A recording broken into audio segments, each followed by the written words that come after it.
Shalom saudaraku, berjumpa lagi bersama dengan saya Pendeta Jakob Setio dalam program Sapa Jemaat di Rumah.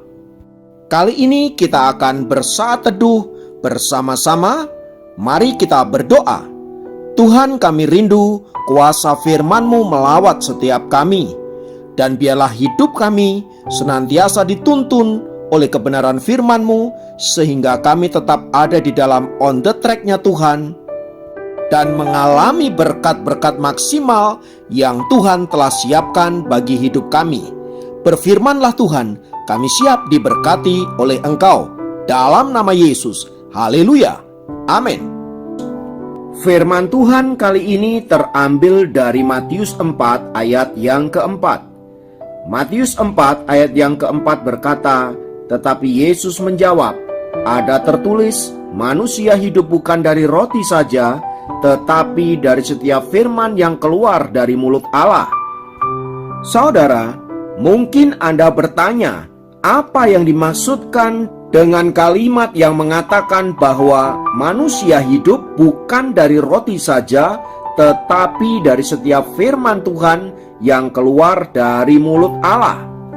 Pada dasarnya, manusia tidak hanya terdiri dari fisik saja, melainkan juga roh yang ada di dalam diri kita.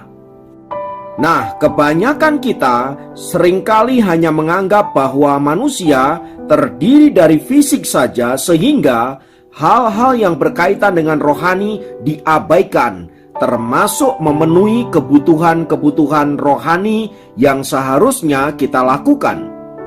Alkitab mengatakan bahwa sejak manusia jatuh ke dalam dosa, manusia terpisah dari Allah secara rohani. Oleh karena itu, agar manusia bisa kembali bersekutu dengan Allah, maka secara rohani dia harus disucikan dan dikuduskan oleh darah Kristus. Dan setelah manusia menjadi milik Allah dan bisa bersekutu dengan Allah, manusia tetap membutuhkan firman Allah agar kebutuhan rohaninya tercukupi, sehingga olehnya secara rohani kita bertumbuh ke arah Kristus. Nah, bagaimana pertumbuhan kita secara rohani itu dapat terjadi? Jawabannya ketika kita membaca dan merenungkan Alkitab. Karena di dalam Alkitab itulah terdapat firman Allah yang penuh kuasa, yang sanggup memenuhi kebutuhan rohani kita. Sebuah kisah diceritakan oleh Squire English yang bercerita tentang bagaimana sebuah Alkitab dapat mengubah hidup seseorang.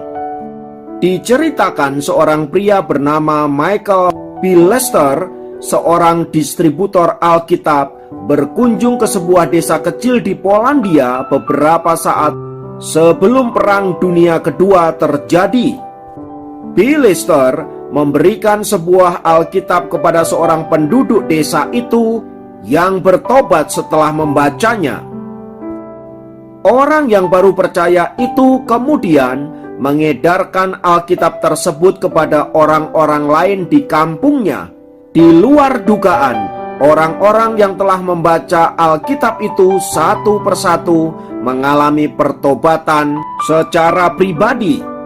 Luar biasanya, mereka yang telah mengalami pertobatan itu membagi Alkitab tersebut kepada orang lain, dan orang lain itu pun mengalami pertobatan yang sama. Dan hal itu terus terjadi sampai 200 orang percaya di dalam satu desa tersebut. Pada tahun 1940, P. Lester kembali ke tempat itu dan melihat sekelompok orang Kristen telah berkumpul dalam sebuah acara kebaktian. P. Lester merasa kaget dan bertanya, bagaimana mereka bisa menjadi Kristen? Jawabannya karena Alkitab yang telah ia berikan kepada salah satu warga di desa itu. Rupanya Alkitablah yang telah berbicara kepada setiap orang yang membacanya, sehingga mereka kemudian mengalami kasih Allah dan bertobat di dalam hidupnya. Ayat-ayat yang ada dalam Alkitab itu sungguh berkuasa, sehingga mereka yang membacanya disentuh hatinya dan mengalami perubahan secara radikal dalam hidupnya. Suatu ketika, mereka hendak mengadakan kebaktian dan meminta Pilester untuk berkhotbah. Kemudian Pilester bertanya kepada mereka, siapakah yang sudah menghafal ayat-ayat yang ada dalam Alkitab itu? Secara mengejutkan, mereka hampir semua dapat menghafal ayat-ayat di dalam satu kitab.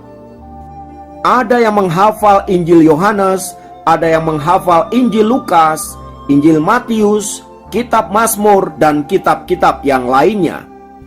Mendengar jawaban itu, Pilester sungguh kagum dan bertanya-tanya, bagaimana satu Alkitab mampu membawa perubahan orang sebegitu banyak? Dan bahkan sebagian besar di antara mereka mampu menghafal ayat-ayat yang ada dalam kitab-kitab tersebut.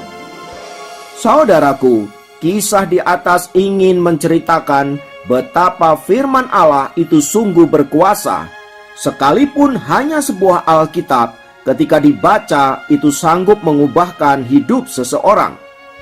Belajar dari firman Tuhan di atas, saudara, mari kita menempatkan Alkitab sebagai pedoman dalam hidup kita yang berkuasa menuntun, membawa kita di dalam pengenalan Allah yang semakin dalam, sehingga hidup kita terus mengalami perubahan. Kiranya firman Tuhan ini memberkati Anda semua. Mari kita berdoa. Tuhan, kami percaya bahwa firman-Mu sungguh berkuasa. Ia sanggup menuntun hidup kami dan membawa kami ke dalam kehendak dan rencana-Mu. Kiranya firman itu tetap tinggal dalam hati dan jiwa kami, agar di dalamnya ia menerangi seluruh kehidupan kami. Terpujilah Engkau Tuhan kekal selamanya. Dalam nama Yesus kami berdoa. Haleluya. Amin. Demikian program Sapa Jemaat kali ini. Sampai jumpa dalam program Sapa Jemaat yang lain. Tuhan Yesus memberkati.